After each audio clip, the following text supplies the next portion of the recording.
NASA, universe what discovery. comes to mind? Astronauts on the moon? The space station? Rovers on Mars? The Voyagers now flying through interstellar space. But there's no place NASA has explored more than our own planet. NASA has a fleet of satellites that are constantly collecting data to monitor the health of the Earth. Using the vantage point of space to understand our planet dates back to the beginnings of the space age.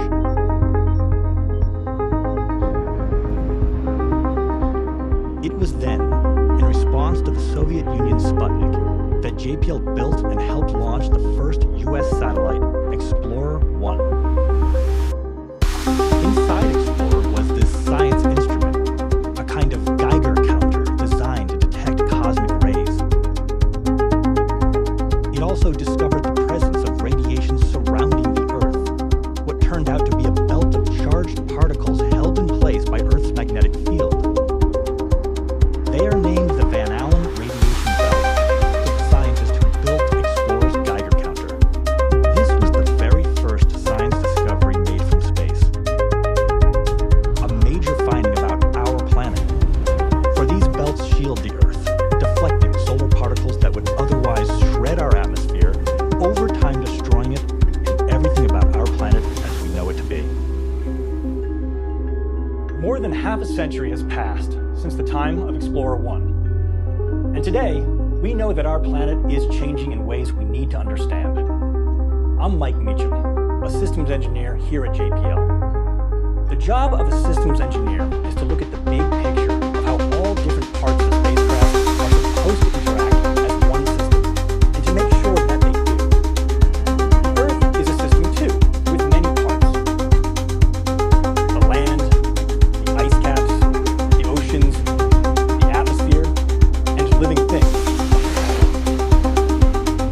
I want to discover, along with you, how Earth's complex climate is changing.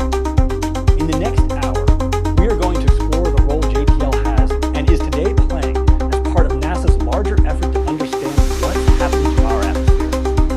But to begin, let's start our journey by visiting the planet known as Earth's twin.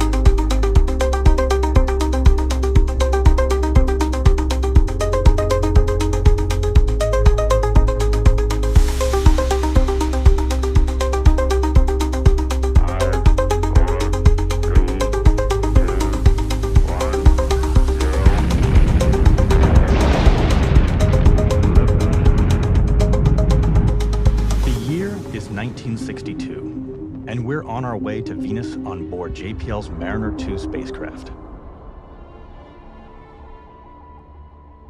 Venus was the first planet chosen to explore for a very practical reason. It is our nearest planetary neighbor. And that proximity offered the best chance for success in the early days of the space age. Still, Mariner 2 barely made it there.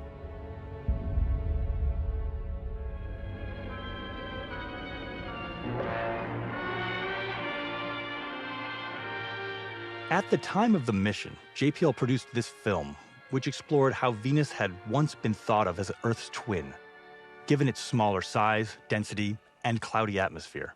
Where does the story start?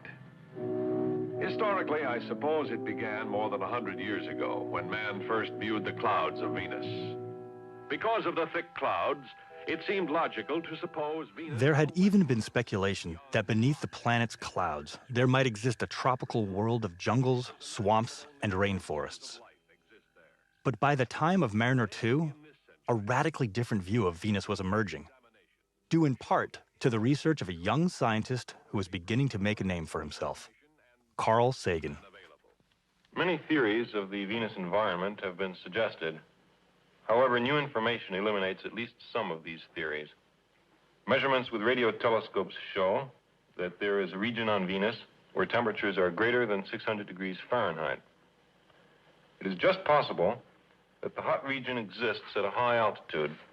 However, it is more likely that the hot region is the surface, heated either by an enormous greenhouse effect or by wind friction. Therefore, if there is life on Venus, it is probably of a type that we cannot now imagine. Tantalizing, exasperating Venus. A single significant experiment can confirm old or create new theories. Mariner 2 and the missions that followed did just that, turning Venus into the poster child for global warming. Earth's twin? More like Earth's evil twin. That label was further reinforced when JPL's Magellan spacecraft used radar to penetrate through the clouds and first saw the surface of Venus, a tortured landscape full of ancient volcanoes, more than any other planet in the solar system. Some may still be active. But a billion years ago, Venus may have had an Earth-like climate with oceans of water. Yet over time, something went catastrophically wrong. Volcanoes may have played a role in creating this hellscape that is today's Venus. But the primary cause may be the result of the sun's solar wind. Charged particles that are constantly streaming off our star.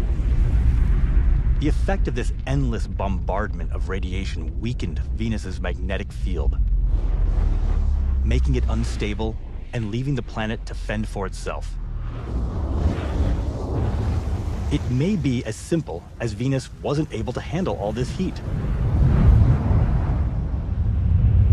As temperatures rose, the oceans evaporated, turning into water vapor. Then carbon dioxide also built up in the atmosphere, resulting in a runaway greenhouse effect. With Venus being a little bit closer to the sun, basically meant that it never really had a chance.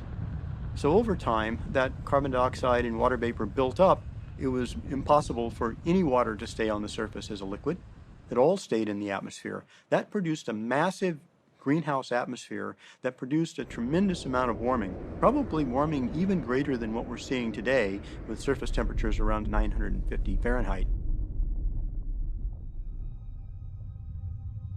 Our next closest planetary neighbor is Mars.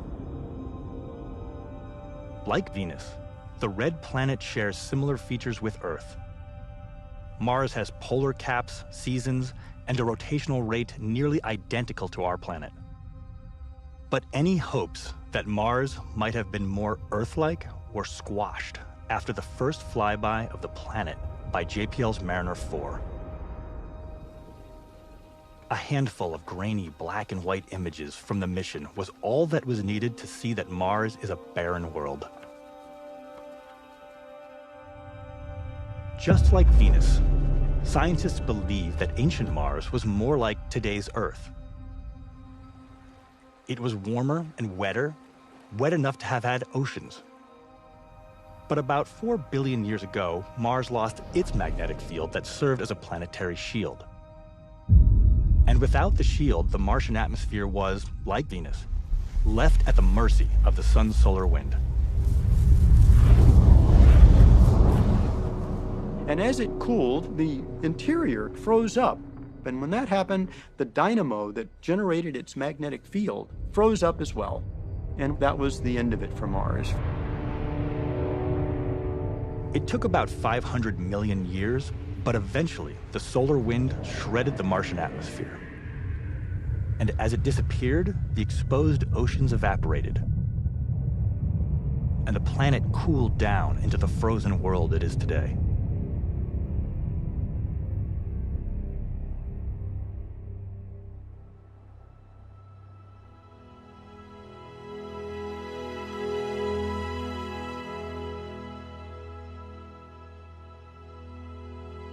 So long ago, Mars and Venus were not just our nearest neighbors, they were our close cousins. Today, Mars is in deep freeze, and Venus is a furnace. Sobering examples of how a planet might flip from paradise to hell. Are we just lucky that Earth resides in a Goldilocks zone where it's not too hot, not too cold, but just right? That's part of the explanation.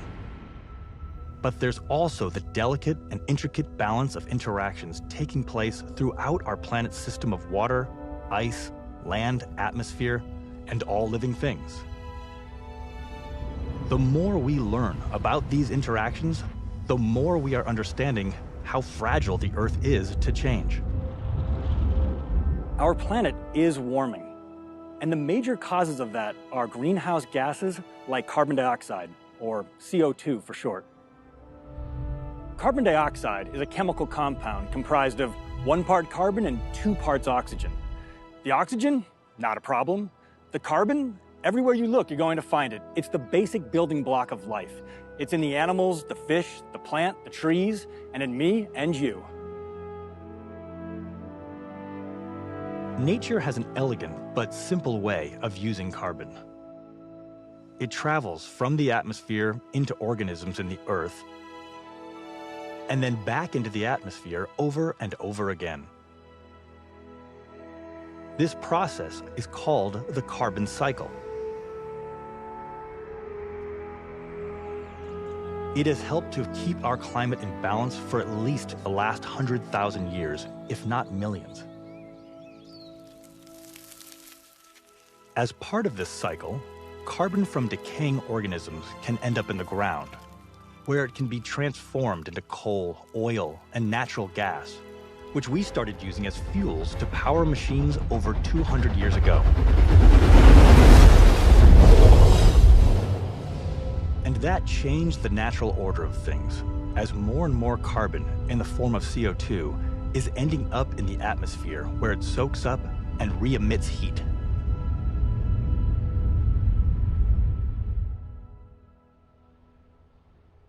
Have you ever wondered why carbon dioxide and other gases are called greenhouse gases? It's an analogy, of course. A greenhouse works by letting in light, which heats up objects inside a structure like this, keeping plants warm. But if light can get in through this glass, why can't the heat escape back out? The answer is that light and heat are not the same. The light that we see coming off the sun is just a sliver of the electromagnetic spectrum, energy that ranges from very long wavelength, like radio waves, to shorter wavelengths, like X-rays. The wavelength that we can pick up with our eyes is a relatively shorter wavelength of radiation that can penetrate through this glass. Heat, in the form of infrared radiation, has longer wavelengths, and it can't travel through the glass as easily. The result? The greenhouse warms up. CO2 in the atmosphere works in a similar way. It slows the heat escaping out into space, and the result? The Earth warms up. Across the globe, humans output about 40 billion tons of CO2 into the atmosphere every year. But let's turn that number into something more down to earth. Let's say the average car weighs about 2 tons. So we, the world, by burning fossil fuels in various ways, are putting the equivalent mass of 20 billion cars into the atmosphere every year. And the lifetime of CO2 in the atmosphere, hundreds of years. With nearly every passing year, the level of CO2 is rising. In 1950, the record for the highest amount of CO2 that had stood for 800,000 years was shattered. Since then, the spike has soared. And now the Earth is heating up at the fastest rate of any known time in the history of our planet. The last time CO2 was this high was nearly 4 million years ago. A time when sea level was 78 feet higher than today, and the Arctic was covered with forests.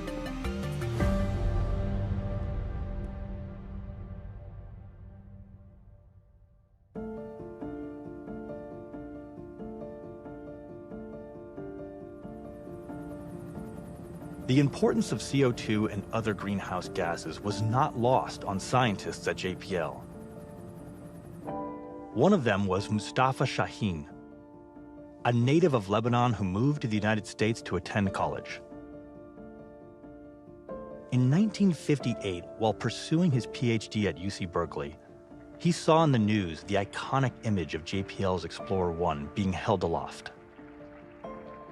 That moment inspired him to pursue a space career, which took him to JPL. Moose, as everyone called him, was as non-assuming as he was brilliant.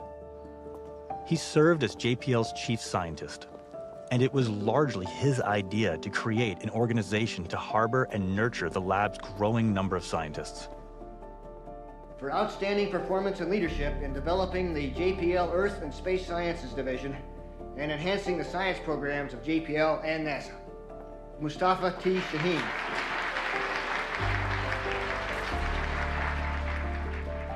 Moose's motto was, "Always make progress."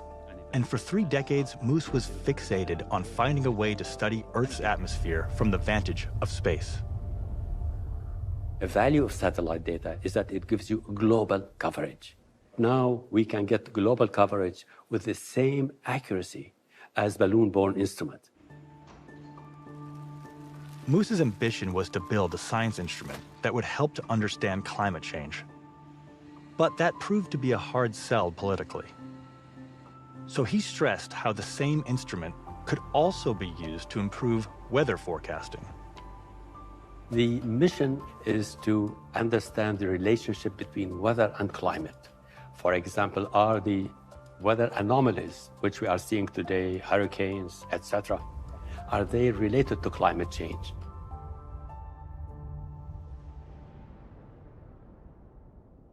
And for that idea, he found takers.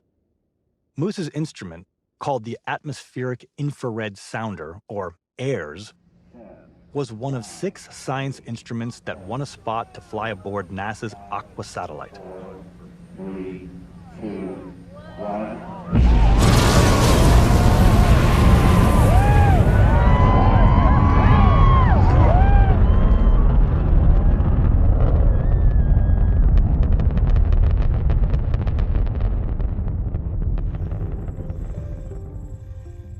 AIRS was designed to detect infrared energy over a range of more than 2,000 wavelength bands. And from those bands, it was hoped, for AIRS was officially an experiment, that it would be possible to create 3D maps of atmospheric temperatures and water vapor.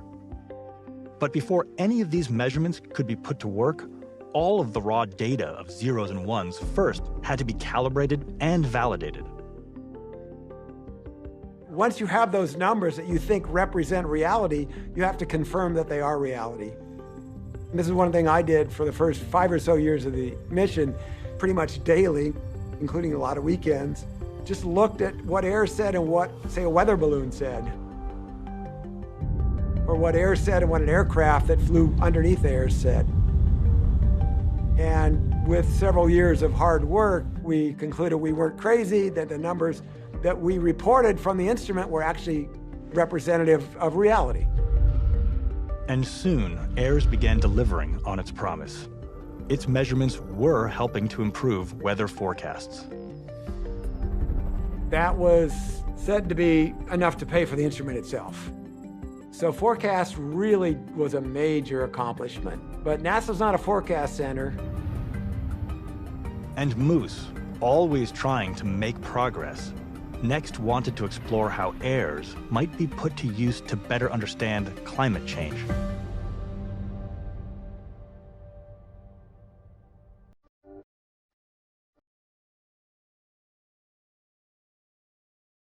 As part of AIR's original purpose of improving weather forecasting, the instrument had already gathered a wealth of data about water vapor, which is H2O in the form of an invisible gas.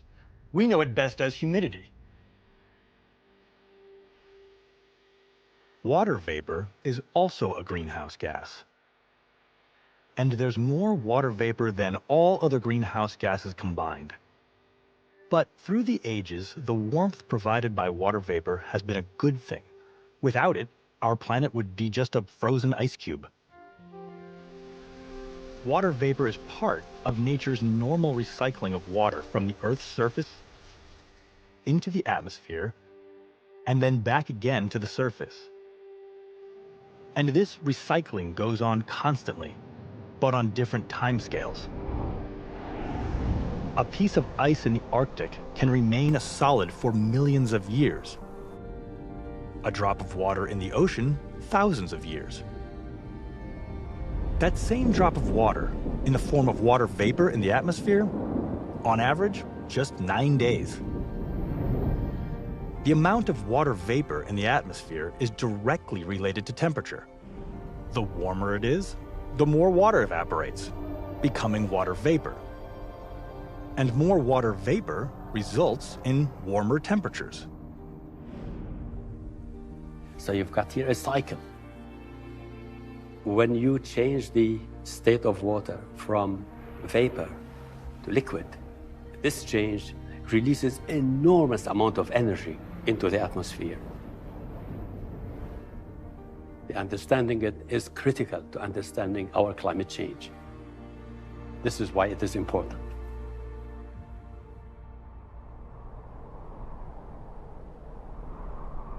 At any one time, the atmosphere contains over 37 million billion gallons of water vapor, which contains an astonishing amount of energy.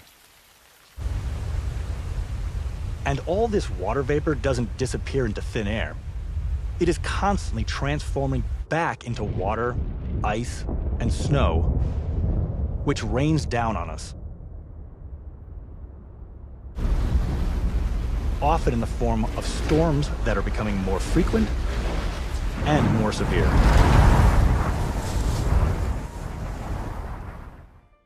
But water vapor is not the driver of global warming. The main catalyst is carbon dioxide, CO2. And Moose wanted to tease out of the air's data the signature of CO2 and other greenhouse gases, which he nicknamed the culprit.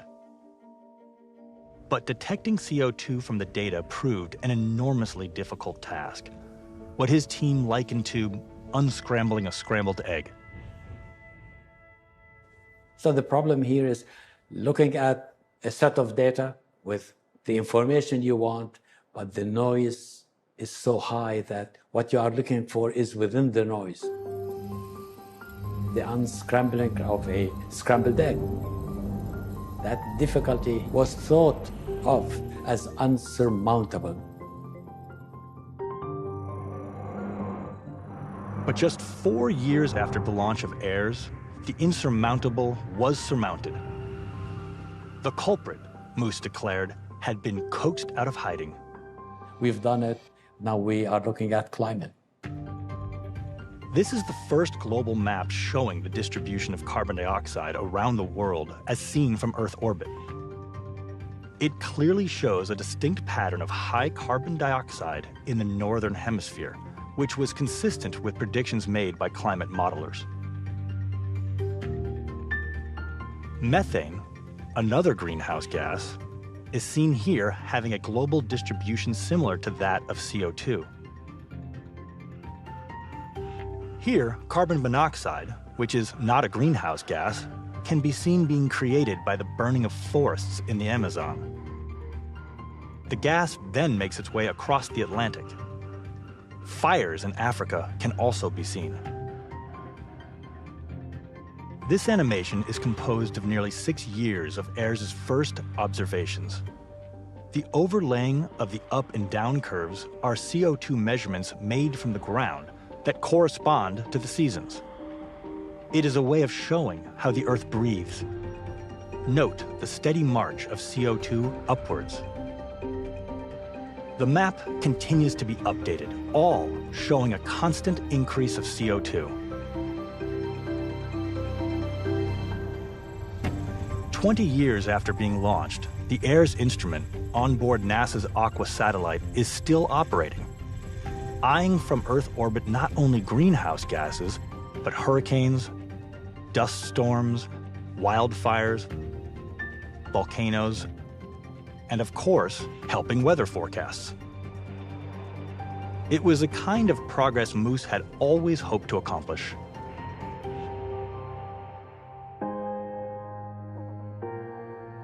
It is like having worked for an idea.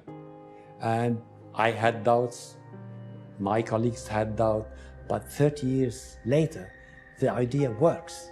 And this is the great sense of happiness, of satisfaction I get and my colleagues get out of AIRS, that a concept that we worked on for 30 years worked, and worked very well. This is great.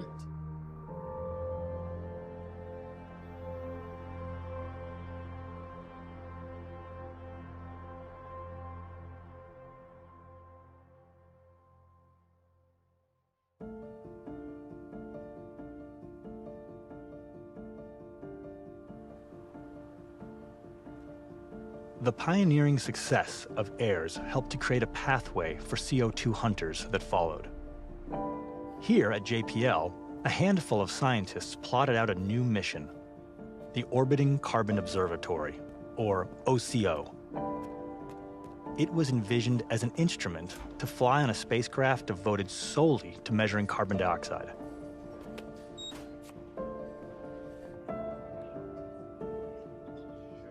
The goal was to learn where CO2 was being created, what are known as sources, and where it was being absorbed, sinks.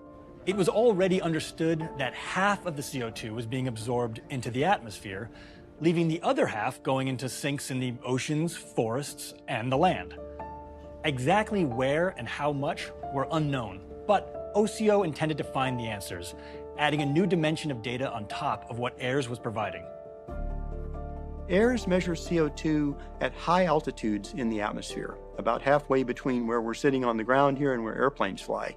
And so it was a useful measurement for studying the impact of carbon dioxide on greenhouse effects, but it wasn't useful for actually tracking the sources that were emitting carbon dioxide into the air and the natural sinks that are absorbing it at the surface.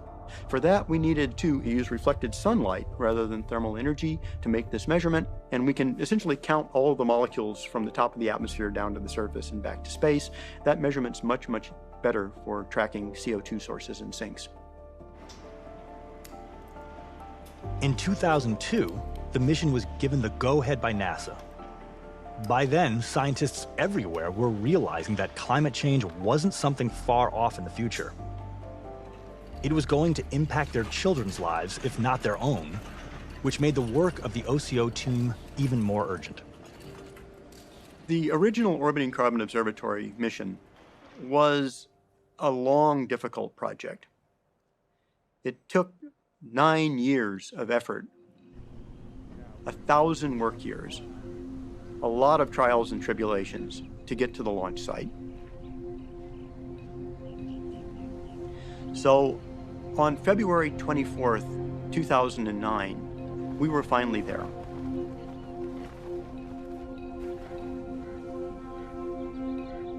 Check 130, verify all SNAs armed at stage 0. Copy, check 130 complete. Check 131, RCLC, send range status, alert signal, and verify.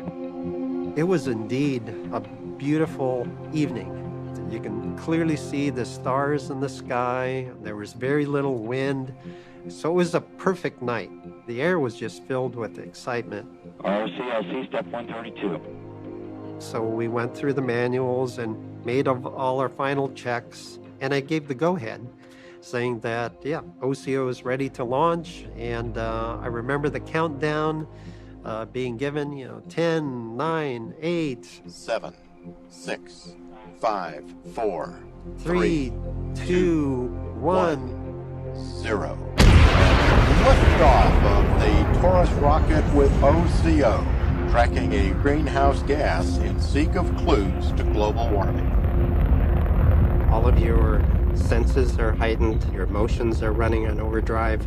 All of those years' work is finally leading up to this culmination. We could hear the rumble, inside of the control room. TVC is nominal, attitude nominal. We're not just glued to our chairs, but also glued to the monitors. 0 TVA initialized, pressure nominal. Expecting stage 1 ignition in approximately 5 seconds. It was a beautiful launch. Vent cover jettison. Stage 0 burnout, stage 1 ignition, stage 0 separation. Vehicle attitude nominal, power bus is nominal. Stage 1 burn will last approximately 70 seconds. You couldn't have asked for anything better. Because the sky was so clear, we could actually see the rocket go all the way to the horizon just with our naked eyes, and we got some beautiful pictures of that. Everything went perfectly. up until 3 minutes and 50 seconds after the launch. Bearing separation. Vehicle attitude nominal following jettison of payload fairing. Proper load shedding. We were listening intently on our headsets, and then I heard some chatter. Approximately 130 miles. Vehicle is... What was that?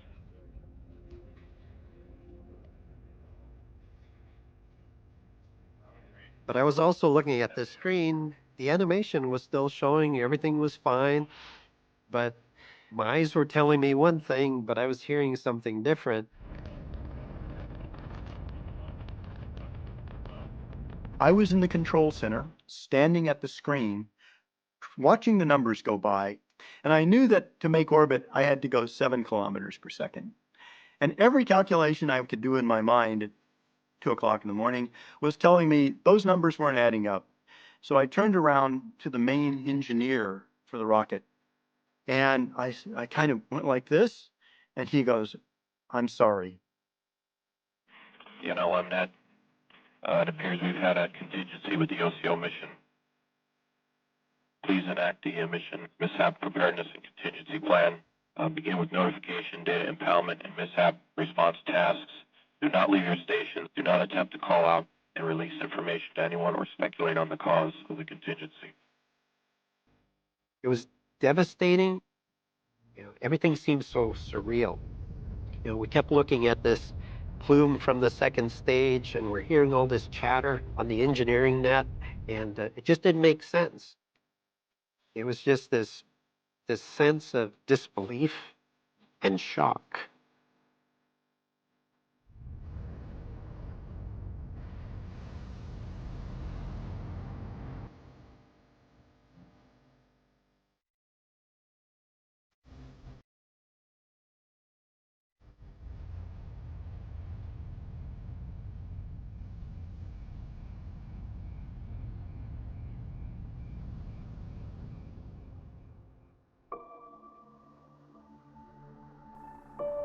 NASA's Orbiting Carbon Observatory satellite failed to reach orbit after its 1:55 and 31-second launch time liftoff from Vandenberg Air Force Base. It only took a few hours to determine what had happened. Preliminary indications are that the fairing on the Taurus XL launch vehicle failed to separate. The fairing is a clamshell structure that encapsulates the satellite as it travels through the atmosphere. The fairing, the pointy end on the rocket, was supposed to open up. That didn't happen. The mechanism that was supposed to open the fairing failed, malfunctioned. And so the fairing stayed on the rocket. Instead of reaching orbit, the spacecraft, still encased in the fairing, re-entered the atmosphere and fell back to Earth. It was like losing somebody you've loved. It was that emotional for all of us. But I would say 24 hours later, those emotions turned into a resolve.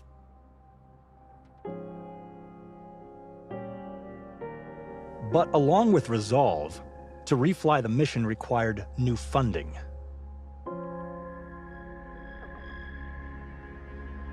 This was not an easy time to try to go back and refly a mission that you had just lost. We had just dropped $250 million in the Indian Ocean. We were going to go to Congress and the White House and say, "Can I have some more money to do it again?" This is hard to do at any time, but it was especially hard to do in February of 2009, because we were in the depths of the greatest recession since the Great Depression. It took a year to get the NASA funds to rebuild the mission, which was named OCO-2. But the funding ended up being delayed. Keeping the team intact while marking time became a new challenge. 7, 6. Then NASA suffered the loss of another spacecraft.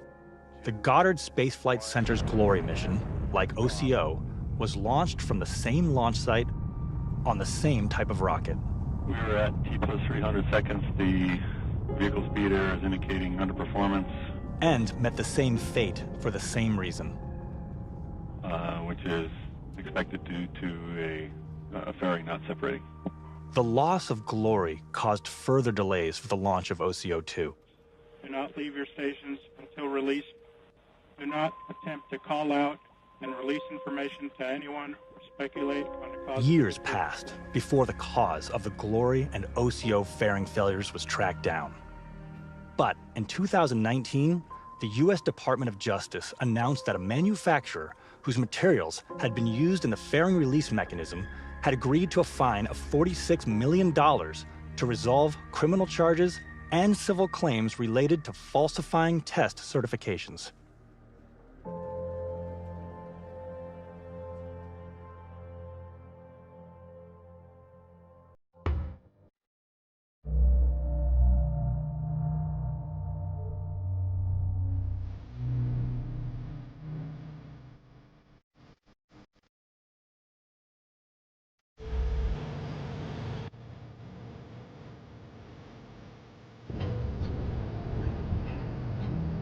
Five years after the loss of the first OCO spacecraft, the second orbiting carbon observatory was sitting on the launch pad. 330,000 pounds.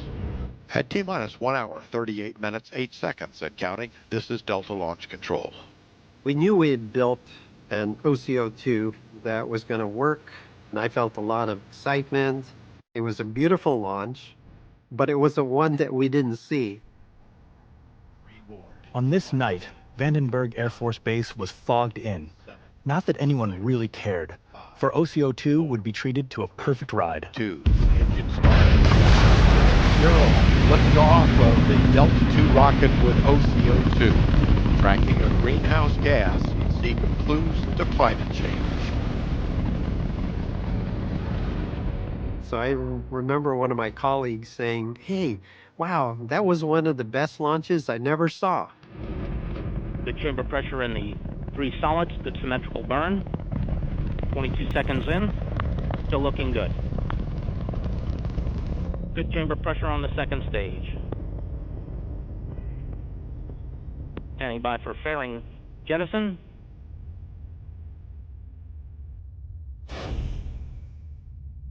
And we have fairing jettison.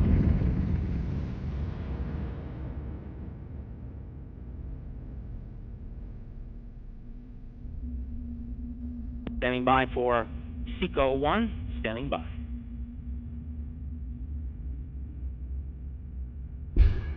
And we have SECO. I mentioned to a lot of you that we wanted an opportunity to finally complete some unfinished business, with the loss of the original OCO mission, and we've taken the first step in that direction. Solar arrays did deploy, and we are power positive.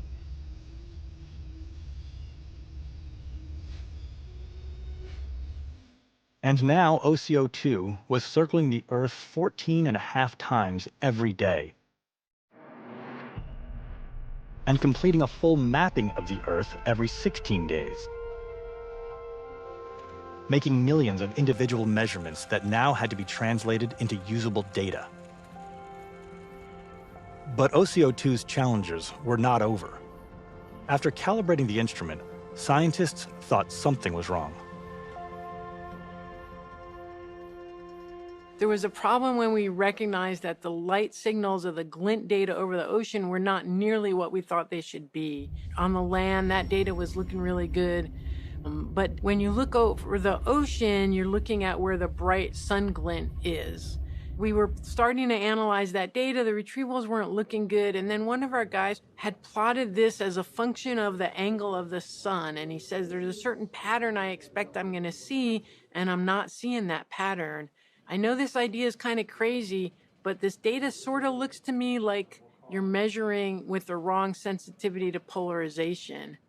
And just to clarify what polarization is, we probably all have a pair of sunglasses. And if you have polarized sunglasses, when you look at a piece of water, right, it's not super glary. And if you turn your sunglasses 90 degrees, you would actually see the glary light again.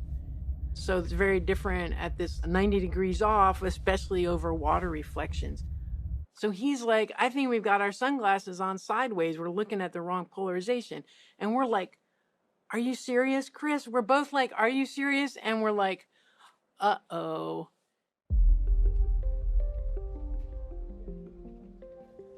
The problem was traced back to an error in the design of the science instrument, a flaw that could not be fixed with a spacecraft in orbit. This is where the engineering team again saved our bacon. And they found that, in fact, we could just fly our spacecraft a little bit angled. It was not such an angle that the sunlight wasn't enough, so the solar panel still got enough light. It wasn't 90 degrees to get that full sensitivity, but it was a third of the way there, and it actually increased the signal enough. In the end, right, I can make it all sound like, oh, simple solution, rotate your spacecraft. There was a lot of angst between, I think our sensitivity is different, and here we go with our little rotated spacecraft. But yeah, wow, that was quite a start of a mission. Then a new problem arose. Following the loss of the Glory mission, OCO2's launch was delayed for more than a year, forcing the spacecraft to be put into storage. And that had unforeseen consequences. While we were in storage, unknown to us, the focal planes, the detectors that detect the light, the infrared light, were slowly pulling themselves apart because they were at room temperature and they wanted to be really, really cold, halfway between room temperature and absolute zero. And so when we flew the mission, many of the detector pixels across our infrared focal planes had gone bad. So it's just another challenge. We still had plenty of pixels that work. The question is, how do we work around the ones that went bad? We calibrated a whole set of data, we ran it through computers. It took months and months of processing, and the products that came out weren't good. The scientists were forced to scrub through their data a second time. And remember, OCO2 was beaming back about 1 million individual measurements, or soundings as they are called, every single day. That's 24 soundings a second. And most of them, like those taken at night over clouds and those bad pixels, are of no use. They have to be filtered out. So by the end of every day, the team has about 85,000 usable soundings. Yet even with a really fast computer, it takes about 5 minutes of computation time per sounding to derive any useful information. And to do this, thousands of computers have to be lashed together. And the CO2 that scientists are seeking to find in the data is absolutely minuscule, about 400 parts per million. Which means detecting 400 CO2 molecules residing in the midst of 1 million other molecules. It's enough to bring even a supercomputer to its knees. It all points to the fact that we're now in a different space age. Coping with these massive data sets is now as much or more of a challenge as creating the rockets and science instruments that are now being flown. And to the dismay of the OCO2 team, their measurements still weren't adding up. So there was an early version of our OCO2 data that we don't even like to talk about amongst our team. A math calculation got put in the wrong order. And the subset of data we were testing with this error was not obvious. But once we gave it to the data processing team and they started running through a year of data, you built up a time series and you could really see, oh, something is not right in this data set. You don't imagine some of these things that could be happening. And so you'd not imagined it, you didn't test for it, and you didn't see it. And there you go. It shows up and then you're like, oh, completely missed that one. In hindsight, I've gone through this process so many times over, I'm like, oh, that's par for the course. But it was my first time with delivering a big data set, being one of the key responsible members, and I was just like, holy cow, I can't believe we did that. The team, which had been working 24-hour days, regrouped, came up with a different solution, and that solution worked extremely well. And then we were able to reprocess that data to derive CO2 values that have basically led the world in precision and accuracy. But surprises with the OCO's data results, what scientists call end products, kept on coming. The biggest of them came from Mother Earth herself. By the spring of 2015, just as we're starting to get a useful product out of it, we started realizing the product was not looking quite like what we expected. We expected a product that showed us that tropical rainforests were the lungs of the planet, and we expected them to be where the CO2 was being pulled out of the atmosphere by those marvelous trees and plants all the way across the tropics. We weren't seeing that. We saw that the Amazon is actually emitting carbon dioxide into the air, not absorbing it. The Amazon, the largest rainforest in the world, has been known to be a major absorber of CO2. So what had caused such a profound shift? Thought, oh my gosh, biomass burning, fires, wildfires are burning in the tropics, and that's adding carbon dioxide to the air. And that turned out being a tiny piece of what was actually happening. What else was happening was an intense El Niño, a climate pattern that causes an unusual warming of waters in the Pacific. And this El Niño was also warming the Amazon.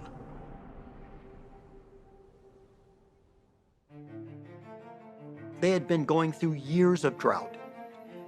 And the extra drought and heat associated with the El Niño just basically shut the trees down. They stopped photosynthesizing. They stopped even trying to grow. And because of that, they stopped absorbing carbon dioxide like they usually do. But that was just the Amazon. In Africa, they had plenty of rain. But it was incredibly hot, the hottest temperatures they had seen. Plants actually absorb carbon dioxide through photosynthesis, but they release carbon dioxide through respiration. And because of the higher temperatures, the respiration was outstripping the photosynthesis. Then we had Southeast Asia. And in Southeast Asia, Indonesia, it was fire. The fires were burning out of control. We got to watch all of this happen with OCO2 and make detailed measurements of how the land biosphere, these trees, were interacting with the atmosphere. With all of these tropical forests emitting rather than absorbing CO2, it would seem that the amount of carbon dioxide in the atmosphere would skyrocket. But that had not happened. Instead, for some reason, CO2 was being absorbed someplace else. But where? Well, it turns out that most of it looks like it's going into northern hemisphere forest. So the forest across Europe, across Asia, across North America. So we're still tracking that down because it's not going into those forests uniformly. Some of those forests are burning down. You hear about the giant fires across Alaska or across Siberia. That's emitting carbon dioxide, but yet the forests around them are growing. And why are they growing? Well, climate change. As the climate has become warmer, the growing seasons have become longer. The number of trees and the size of the trees has been increasing. So a lot of things are happening with climate change that are changing where the sinks are going. It could have been that when we originally wanted to launch OCO back in 2009, that the tropical forests actually were absorbing CO2. They're not now.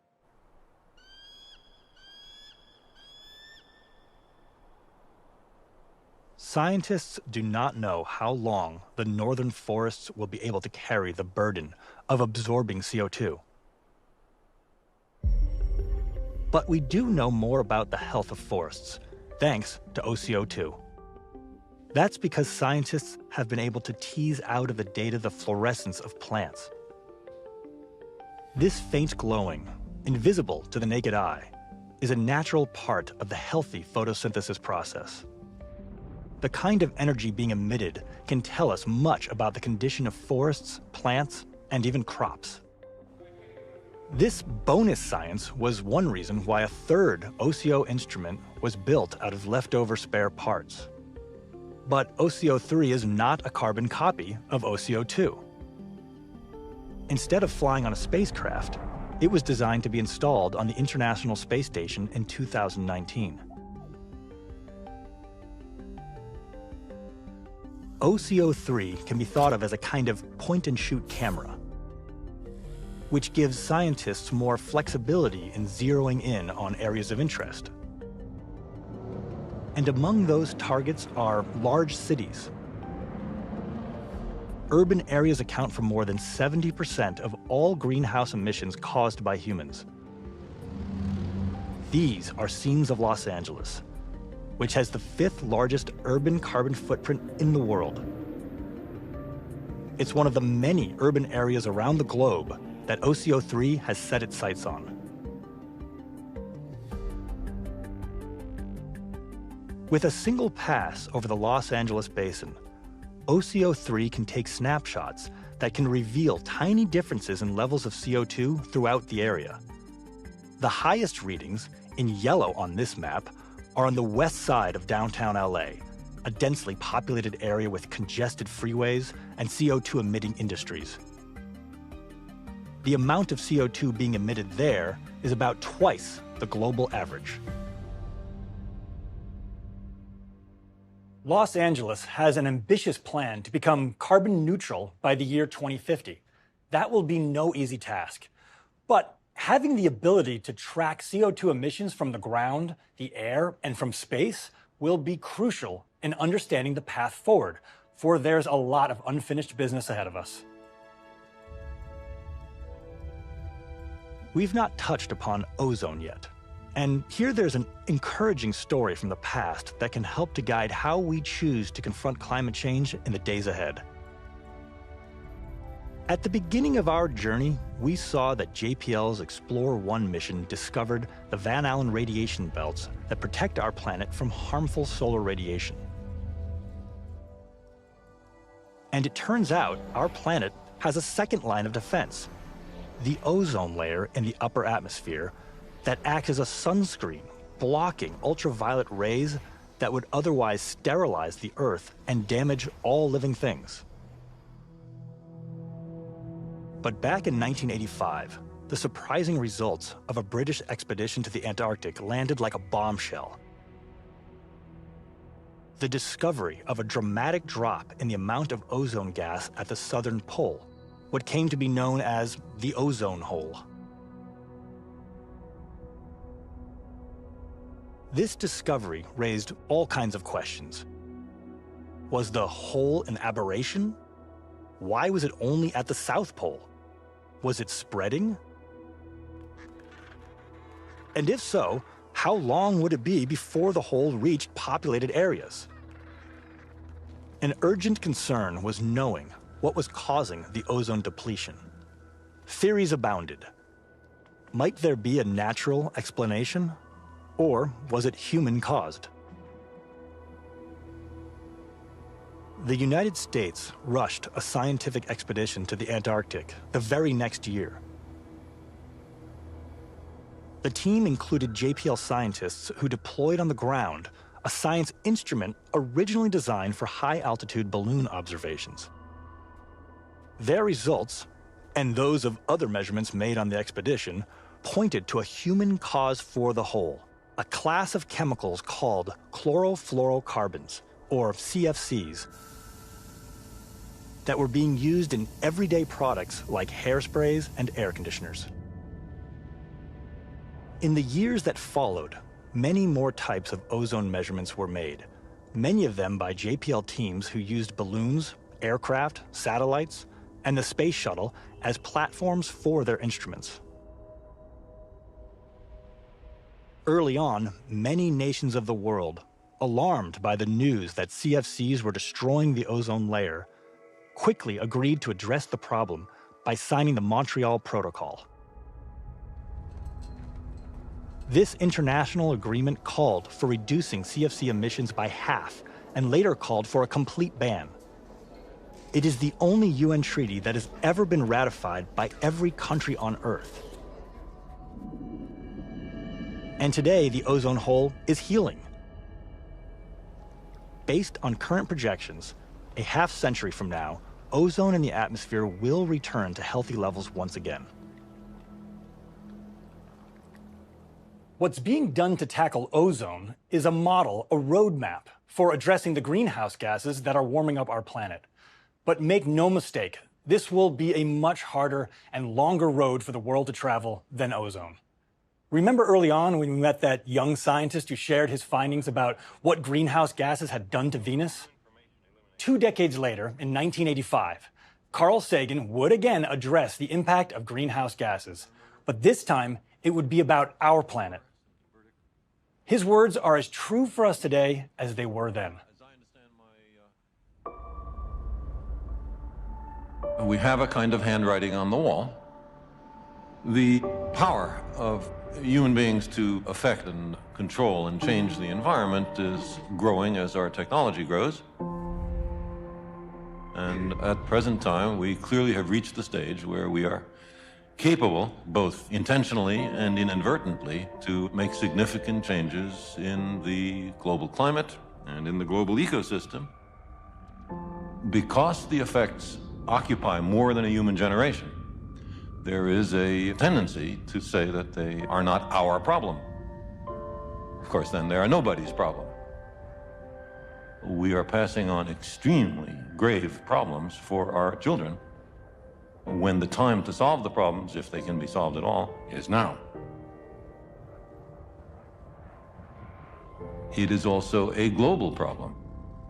The nations, to deal with this problem, have to make a change from their traditional concern about themselves and not about the planet and the species. A change from the traditional short-term objectives to longer-term objectives. I think that what is essential for this problem is a global consciousness. A view that transcends our exclusive identifications with the generational and political groupings into which by accident we have been born.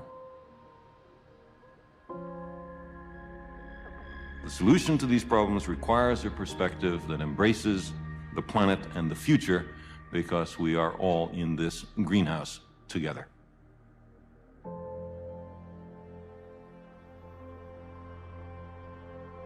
We are all on this planet together, and the path forward will take all of us working together.